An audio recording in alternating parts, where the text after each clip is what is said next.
First, I'm going to talk about the armored personnel carriers, and as they are called in the Soviet and Russian military, the BTR.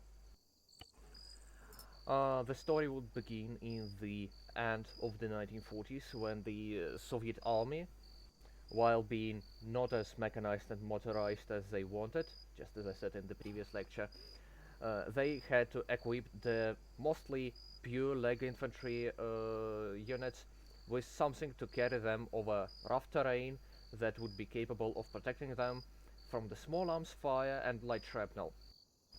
So, to quickly develop something that can do so, and to replace very quickly aging American M2 and M3 armored personnel carriers that has been used by the Soviet Union during the Second World War, they had to develop something pretty cheap and perfectly based on the currently existing chassis. So they went out and developed a BTR-40, which you can see right now on your screen. This vehicle is based on the GAZ-51 truck chassis, and it is basically the same chassis but equipped with the armored hull on top of it, with the strengthened suspension and the basically new wheels that can withstand more beating than the normal truck wheels. The BTR-40, just like as the BTR-152, which we cannot unfortunately see in the Arma 3, as you can see right now, is open-topped vehicle, so the infantry inside is not protected from the strafing rounds of the aviation. They are not protected from the shrapnels, or basically anything coming from above. And just like its bigger brother, BTR-40 is not amphibious, it cannot float, and it cannot cross very wide trenches, unlike the later models of the armored personnel carriers. So having the most of the infantry units equipped with either BTR-40, BTR-152, or BTR-50, which is a tracked armored personnel carrier, somewhat similar to M113 in the general characteristics. The Soviet military decided that they want a new vehicle that could be capable of carrying the infantry not only over the rough terrain but also through the water obstacles, because, as I said in the previous video, the Third World War should have happened in the Western and Eastern Europe, and you have a lot of rivers, swamps, lakes, stuff like that that cannot be crossed with the normal BTR-40. So the BTR-60P was put into production in the beginning of the 1960s, and it was not the variant you can see right here, but to imagine it, just remove the turret and the rooftop of the vehicle, and you will basically get the BTR-60P. The reasoning behind this is you have a more space inside the vehicle to fit the infantry, and you have a much more quicker variant of dismounting, because you can just heave yourself over the board of the vehicle without actually needing to open the hatch and jump from it, trying to basically fit yourself into this relatively small hole. But as it was obvious, BTR-60P was under-armored and it could not protect the infantry from the NBC threats, so the BTR-60PB entered production, replacing this previous vehicle with the new one, having the armored cupola on top of the vehicle, armed with a 14.5mm heavy machine gun, coaxial 7.62mm machine gun, and having a lot of armor, relatively to the previous models, around the infantry on all sides, and having the vehicle actually pressurized means that infantry inside can be protected from the chemical weaponry, from the nuclear fallout, and the vehicle can still float to bring the vehicle forward on the floor. It has a special propulsion system. Basically, it has the uh, propeller in the back behind these armored doors. And as soon as the vehicle enters the water, the driver can just open these armored doors and start up the auxiliary engine that can power up the pumps inside the BTR in case some water actually leaks in. But the BTR-60 PB, as it was named, P stands for Plavojushi, which means amphibious, and B stands for Bronirovanny, which means armored, was very far from being perfect vehicle. First of all, it had no, it wasn't equipped with the specialized engine, so the constructors had to actually fit inside a single vehicle two engines from the KAMAZ truck.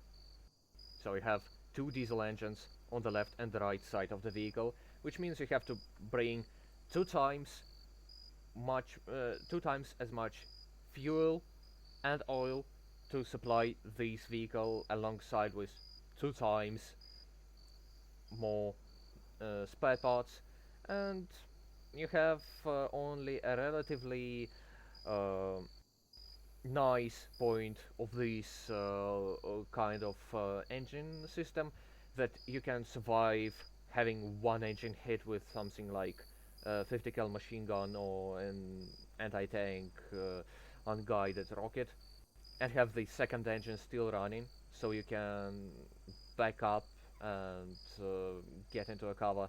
But this one is very doubtful, because if you are hit with something as big as the 50 cal or an anti-tank round, you're basically fucked. So to solve some of the problems of the BTR-60, the BTR-70 was developed and put into production in the middle of the 1970s. As you can see, it has pretty much the same weaponry layout. It is the same vehicle, but it has different, relatively more uh, reliable engine, and it has a different transmission, which makes the vehicle a bit faster, but having bigger engine compartment in the back, as you can see by these radiators on the top of the BTR-70, means you have less room for infantry inside, and the BTR-70 carried one of the biggest problem of the BTR-60, that you have only these small hatches to dismount the infantry on top. These hatches has been moved into the bottom part of the vehicle, and as you might imagine, these ones are not very comfortable to get out. Just like on the BTR-60, the BTR-70 has the special firing ports for the infantry inside, so they can actually shoot outside from the vehicle, which isn't a common sight, because you have a weaponry system on top of the vehicle, and having an AK sticking out, being unstabilized, and the whole world around you bouncing back and forth makes you not a very good shooter. But this stuff with double engine system had to be replaced, and it was actually replaced in the BTR-80, which not only replaced some problematic stuff with the KAMAZ engines by placing one big dedicated diesel engine in the back of the vehicle. The BTR-80 also received smoke discharges at the back of the turret, and the gun system has been changed drastically. From outside you cannot really tell that much, but the BTR-80 has an elevation system changed so much that you can elevate your gun up to 75 degrees up, unlike the BTR-60 and BTR-70, where you had about 30 degrees of elevation. That's, that was done because by the time the BTR-80 was developed, the war in Afghanistan has kicked in, and the Soviet troops started to suffer from the basically lacking elevation mm, of the main armament on the BTR 70s and BTR 60s because Mujahideens decided that, well, we're not going to fight them in the open field, we will fight them from the hills and the rocks. And the hills and the rocks are apparently higher than the vehicle itself, so you need to elevate your gun to aim at them.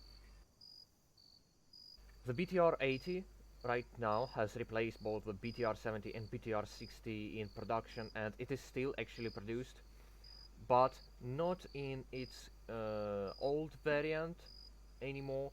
It is replaced in production by the BTR 80A and BTR 82A, and the old stockpile BTR 80s are getting replaced with the BTR 82A. Sorry, I forgot to play this one. Uh, so, as you can see, the BTR 80A has the same general vehicle layout. You have infantry in the center, you have driver and the commander in front, and you have a gunner inside the turret.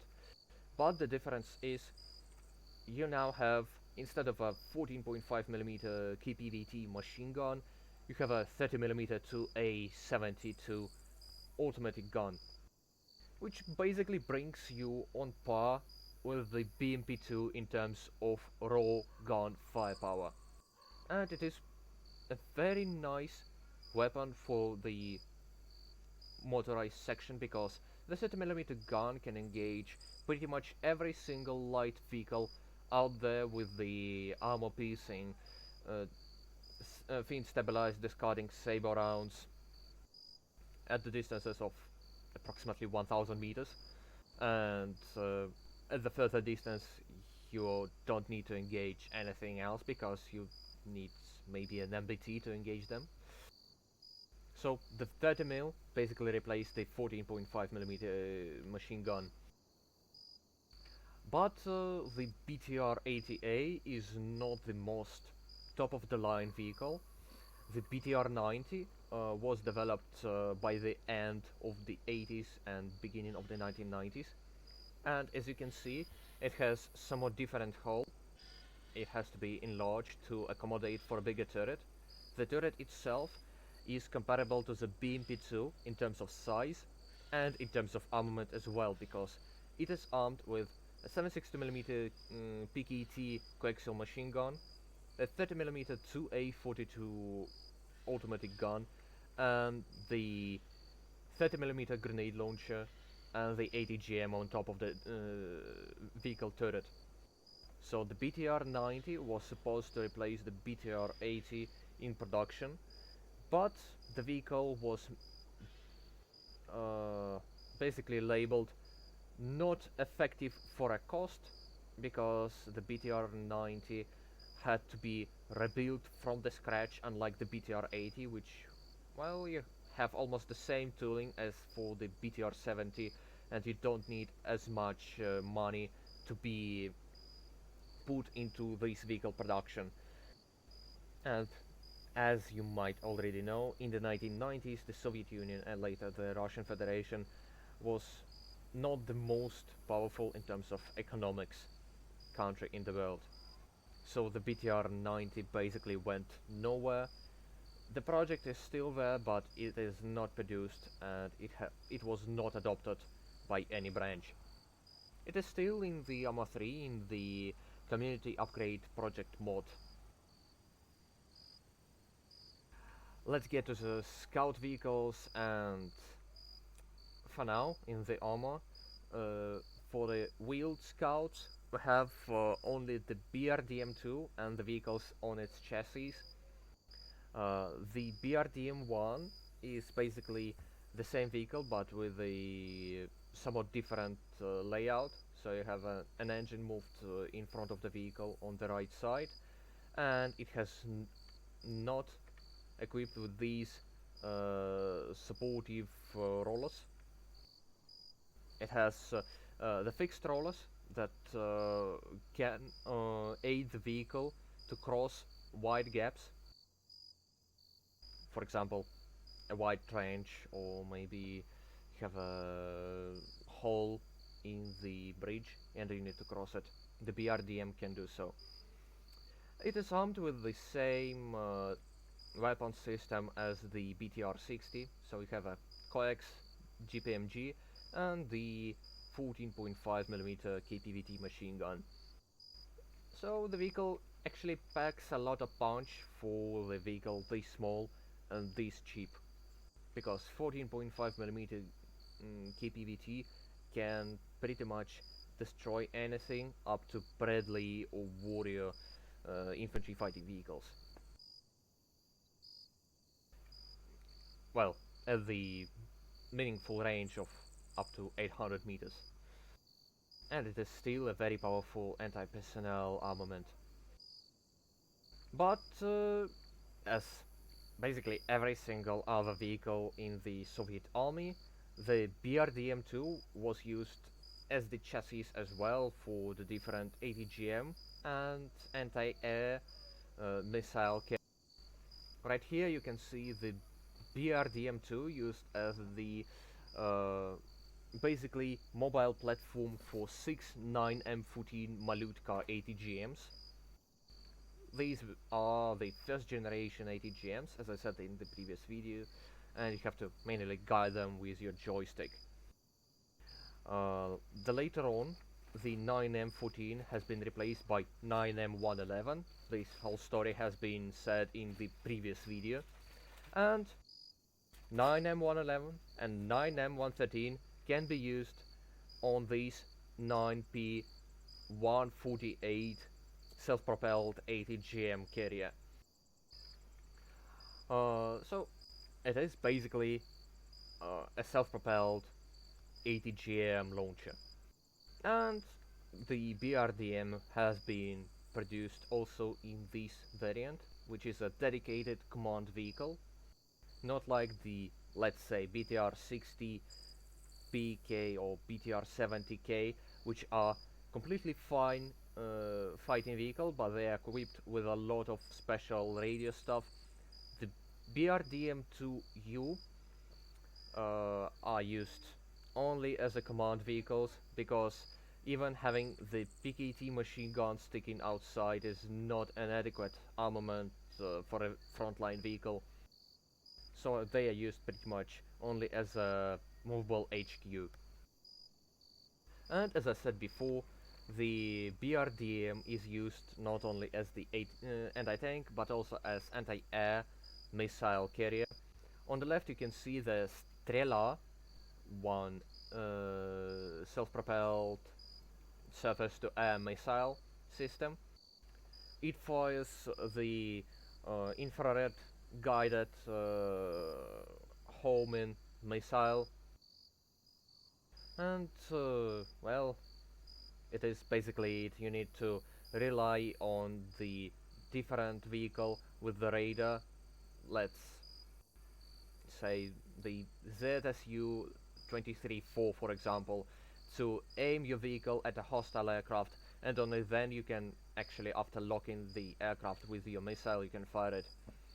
So it is pretty limited in terms of firepower on its own, but this vehicle is supposed to be used in complex with the ZSU 23-4 and the dedicated radar vehicles, so it should be used only in this way.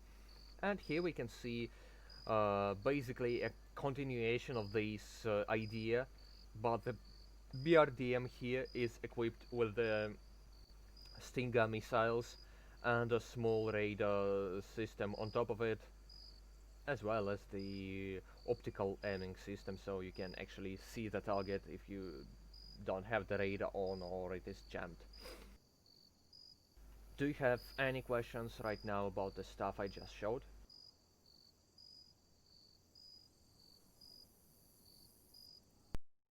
Guys? I'm good. No, I'm good. Hold on, you said that one has stingers, but Yeah. it's a Soviet one. Well, it is not a Soviet vehicle by itself, it is the basically export platform that can be equipped with either 9K38 or Theme 92 anti-air missiles. So you basically have an anti-air system strap on the side of it, and if you want to use it as the infantry weapon, you just detach it, attach the handle, and use it as a standalone manpad. It just uses the electronic trigger to fire the missile. Okay, yeah. Anything else? Not for me. What's the BTR 82A? You didn't mention it. I've seen it like online mentions of it. Yeah, so the BTR 82 is basically your BTR 80A, but depending on the variant, BTR 82 without the A index has this turret, but the 30mm gun is replaced with the KPVT machine gun from the BTR 80. So this one is made for the MVD, for the FSB. Basically, you have the police forces, police special forces, um, and the internal security service equipped with these vehicles because they don't need a 30mm gun to fight criminals or terrorists. They need something much lighter, not to cause a lot of collateral damage. And the army gets the BTR 82A, which is, as I said, the same vehicle as the BTR 80A, but the fire control system is now completely digital. So you have a monitor inside, you don't need to look into optics like on the BTR 80A.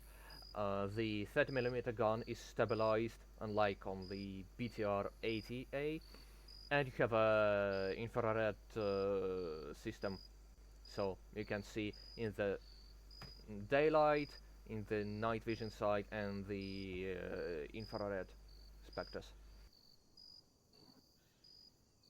Okay. Mm, anything else? Shall we move forward? I'm good to move. Well, if it is all, I guess I'm going to move to the basically troop transport vehicles. I'm not counting the trucks. The trucks are dull and boring. Nothing too special about them. Let's talk about small cars because, well, they are something special. Right here you can see the URs 469B or URs 3151. They are the same vehicle, but the 3151 is produced for the military and 469 produced for the civilian market. The difference between them is the civilian market ones are not as strictly controlled in terms of quality, and they don't have the strength and suspension. They don't have uh, basically the winch coming in the basic configuration. The 3151 should have all this stuff, but unfortunately now we don't have a winch, which isn't really a big deal. Uh, what's the special about the US 469 is that this vehicle has been used in the Oymyakon region along with the BTR 60 PB. And if you don't know the geography or the Guinness Book of Records, I'm going to tell you the Oymyakon is literally the coldest place in the earth. They had minus 82 degrees of Celsius. It is the lowest recorded temperature on the earth, and these vehicles actually operated there. So yeah, it is pretty fascinating in its own way. As well as these vehicles used by the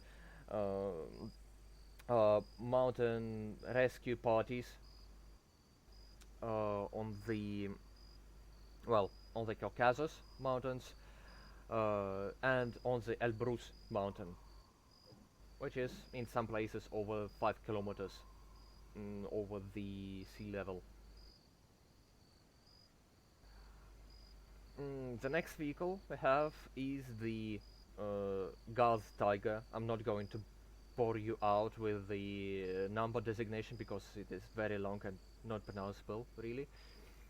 This vehicle was designed, developed, and actually replaced UAR's 469 in this service as the main light troop transport vehicle for several reasons.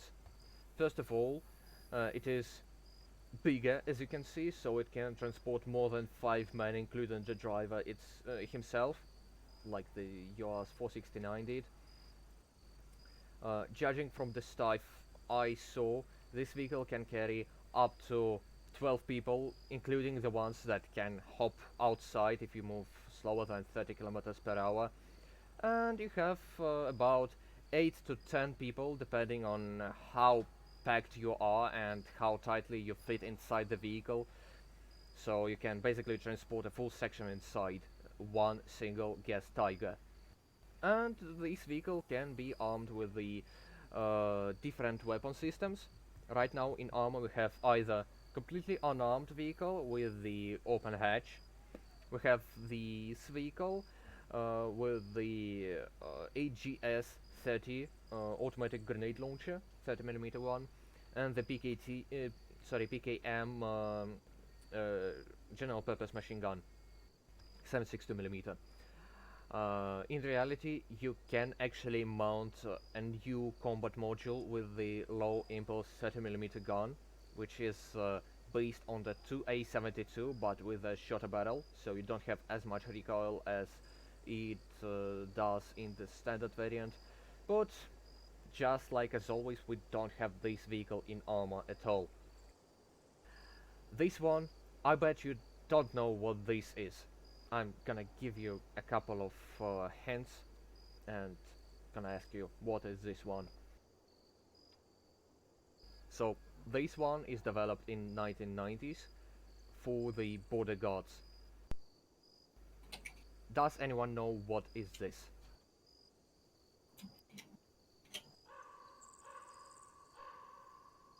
Well, I guess no one. This is the BPM 97. Do not confuse it with the BMP.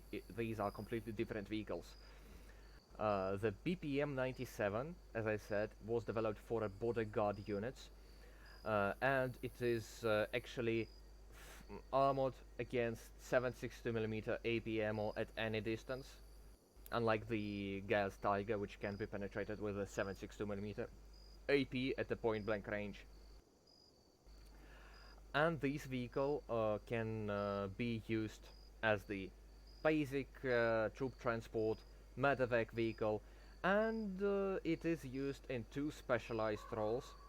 First one is the fire support vehicle.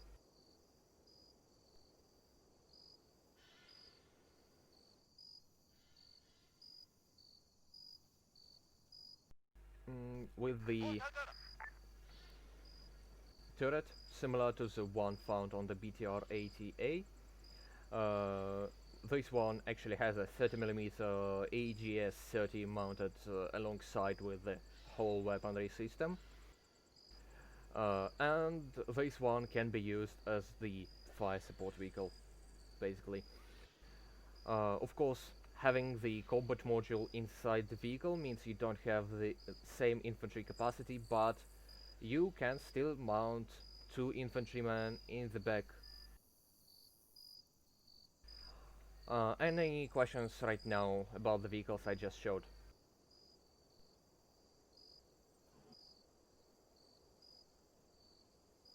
No. No. So the next one is going to be pretty much as interesting as as the BPM 97. So if you look at this one, it is the Gaz Vodnik. It was meant to be a replacement for the UAR's 469, but for a couple of reasons, well, actually more than a couple of hundred of reasons, the Vodnik did not enter mass production for the Russian military, but it was sold to the Kazakhstan Ministry of Internal Affairs, basically the Kazakhstan police and internal security service. This vehicle is basically, in terms of vehicle function, it is a minivan, armored enough to sustain pretty much everything up to 12.7 millimeter automatic fire at a distance of 100 meters and 7.62 millimeter APM at any range. And just like the BPM-97, the Vodnik can be used as the fire support vehicle, medevac, uh, radio station, and the troop transport vehicle. It was supposed to be amphibious, but having the combat module on top means that the vehicle is overloaded and it cannot float on its own. But in the basic modification, it should float, as you can see the doors and the mm, exhaust port on top show that this vehicle should be floatable. Well, in the whole form, just say so. But being self-floating vehicle, the Vodnik is not equipped with the uh, specialized propulsion system, so it moves like 2 to 3 kilometers on water just by moving its wheels. Not very fast, but still better than nothing. Better than having to swim by yourself, definitely. This one you should have seen many times on the footage from Syria. It is a Typhoon AMRAP. So yes, the Russian army has the AMRAPs. This vehicle is supposed to be basically an AMRAP truck capable of, mm, well, protecting its crew and either the infantry inside the infantry compartment or any kind of cargo inside it, from explosions up to anti-tank mines, so approximately 5 kilograms of TNT equivalent under any of the wheels, and still get out from the fight on its own. And this vehicle is not used in any other state other than basically an AMRAP transport. You might have guessed it, because for this reason, the CSN of the Russian Federation, CSN stands for Центр специального назначения, so Special Purpose Center, basically the center of the special operations, ordered the new vehicle to be developed. This vehicle should have been the AMRAP, and this vehicle should have been capable of withstanding basically 12.7 millimeter AP ammo at a distance of 300 meters. And this is the ZIL Karatel. This vehicle is from the Arma 3 Vanilla, but it actually looks the same in real life. And just like in Vanilla Arma 3, this vehicle can be used either in unarmed variant or in the armed variant with a 30mm or 40mm grenade launcher or 12.7mm remotely controlled machine gun right here in the remotely controlled turret, as it might have been known from the name. So this vehicle was developed not only for the FSB, but also for the 2B SSO units, because with the SSO being created, some old Geshagero units has been basically disbanded and reformed into SSO. So basically this vehicle is developed for a special operations unit that should be capable of patrolling, let's say, in Chechnya or Dagestan, where you have a lot of local Muslim terrorists trying to fuck everything up, and having Gaz Tiger or UAS 469 as the convoy vehicle is not an option, because You might encounter ID anti-tank rockets and 50 cal machine guns at the same place because we have a lot of stuff left behind from the Chechen war, and a lot of people that currently fight in Dagestan has been supplied from the Afghanistan. Just for clarification, Dagestan is the republic in as part of the Russian Federation, and the Afghanistan is completely standalone country. So do not mix them up. Any questions by now?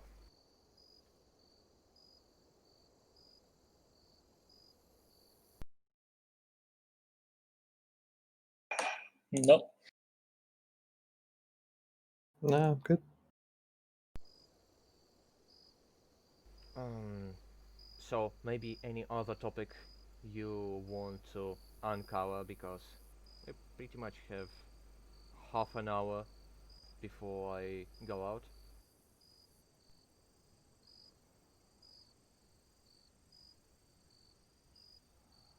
What did you say the Ifrit was called in real life? Like the last one you talked about? Karatel. Karatel. Can you spell that? Karatel, I believe. I'm just going to type it into the search bar. Give me a second. Oh, I found it. Yeah, Karatel. Yes. Yeah, not like it is going to search for it. It's called Ifrit in game, I think. Yeah, maybe.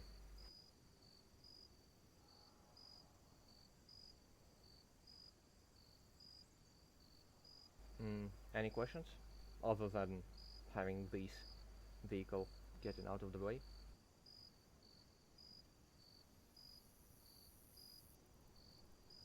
Well, if not, thank you for coming. I definitely appreciate some people actually showing some interest in what I do, and thank you for listening the stuff I told you.